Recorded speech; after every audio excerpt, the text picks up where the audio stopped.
नमस्ते बच्चों।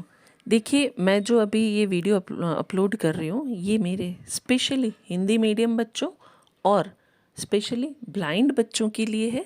तो आई होप आप लोग इसको एंजॉय करेंगे। तो चलिए हम वीडियो शुरू करते हैं। मेरी ये जो नमस्ते बच्चों, आज की हमारी पहली पोएम है डस्ट ऑफ स्नो। डस्ट यानी कि रेत के कण या रेत, ऑफ स्नो, स्नो यानी कि बर्फ़, यानी कि बर्फ़ के जो रेत होती है या बर्फ़ की जो बारीक बारीक कण हैं। अब ये पोएम जो है रॉबर्ट फ्रॉस्ट द्वारा लिखी गई है। किसके द्वारा? रॉबर्ट फ्रॉस्ट के द्वारा लिखी गई है। तो मैं पहले आपको लाइन बाय लाइन इसका हिंदी में मीनिंग समझा देती हूँ और इम्पोर्टेंट एक्सप्लेनेशन दे देती हूँ। उसके बाद हम इसके क्वेश्चन आंसर्स देखेंगे। The way a crow shook down on me the dust of snow from a hemlock tree। देखिए यहाँ दो चीज़ें आई है, क्रो और हेमलॉक ट्री। क्रो यानी कि कौवा, जिसको कि जनरली लोग पसंद नहीं करते हैं, इसको नकारात्मक रूप में लेते हैं। और दूसरा एक है हेमलॉक ट्री। हेमलॉक ट्री यानी कि एक ऐसा जहरीला पेड़ जिस पे छोटे छोटे सफ़ेद फूल खिलते हैं। तो ये भी एक जहरीला पेड़ है जो कि यहाँ नकारात्मक रूप में है।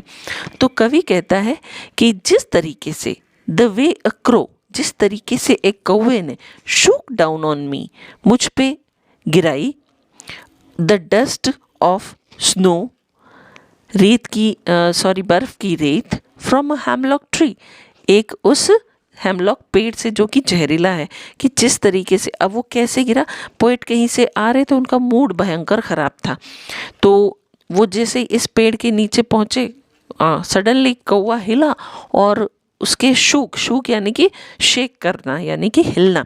तो कौवा जैसे ही हिला तो उस पेड़ पर जो है बर्फ़ लगी हुई थी पत्तों पर, तो उसमें से कुछ रेत के बर्फ़ के कण जो हैं वो कवि पर टपके, वो उस पे आके गिरे। तो ये यहाँ इन 4 लाइनों का अर्थ है। फिर आगे, as has given my heart a change of mood and saved some part of a day I had rued। मतलब कि जैसे ही वो बर्फ़ के कण जो हैं कवि पे आके गिरे, has given my heart a change of mood, जो उनका मूड था, ख़राब था, वो अचानक से परिवर्तित हो गया, खुशनुमा हो गया। And saved some part of a day, कि उस दिन का वो हिस्सा बचा लिया जो मैं किसी बुरे मूड की वजह से ख़राब करने वाला था। तो यहाँ ये पोएम की एक्सप्लेनेशन हुई। अब हम स्टैंजा वाइज इसके क्वेश्चन आंसर्स देखें, क्योंकि आपके वो भी आएंगे। तो पहला स्टैंजा है 4 line, the way a crow shook down on me the dust of snow from the hemlock tree, from a hemlock tree। ठीक है, अब इसमें से 2 क्वेश्चन बने हैं। पहला, what fell over the poet, कि पोइट पर क्या गिरा। तो यहाँ आंसर रहेगा the dust of snow fell over the poet, the dust of snow fell over the poet। अब दूसरा, what caused these snow particles to fall, ऐसा क्या हुआ जिसकी वजह से ये जो डस्ट पार्टिकल्स थे, बर्फ़ के जो हिस्से थे, स्नो पार्टिकल्स, वो कवि पर गिरे। तो the crow shook and the snow particles fell on the poet. अब देखिए, आप इसको ऐसे समझिए, द क्रो शूक, कौवा हिला, and the snow particles fell on the poet.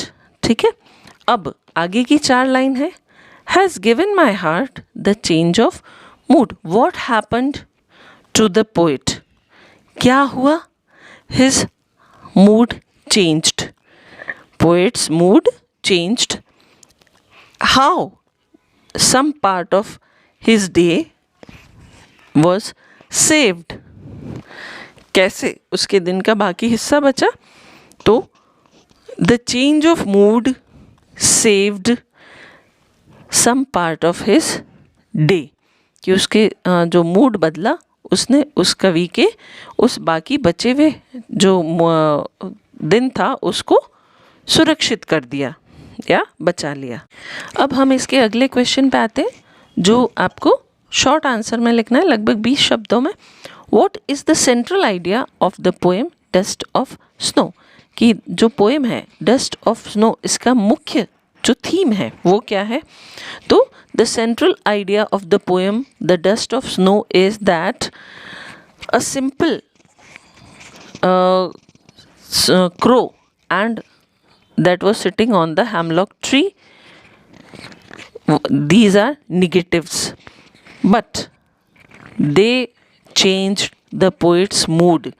कि भाई ऐसा जो सामान्य सी चीज़ है, कौवा और हेमलॉक ट्री जो है, जो कि निगेटिव माने जाते हैं, एक छोटे से एक्शन शूक ने, यानी कि कौवे के हिलने ने पोइट का वो दिन बचा दिया, उसका मूड चेंज कर दिया।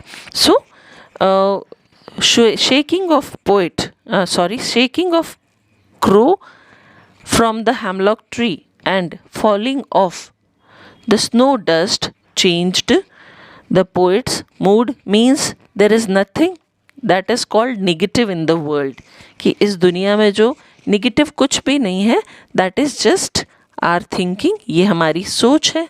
और a crow and the hemlock tree, these are two negative things, they even changed the mood of the poet and saved his day from being ruined।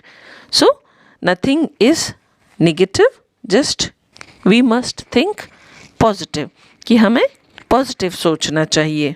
अब अगला क्वेश्चन है, how does the dust of snow change the poets mood?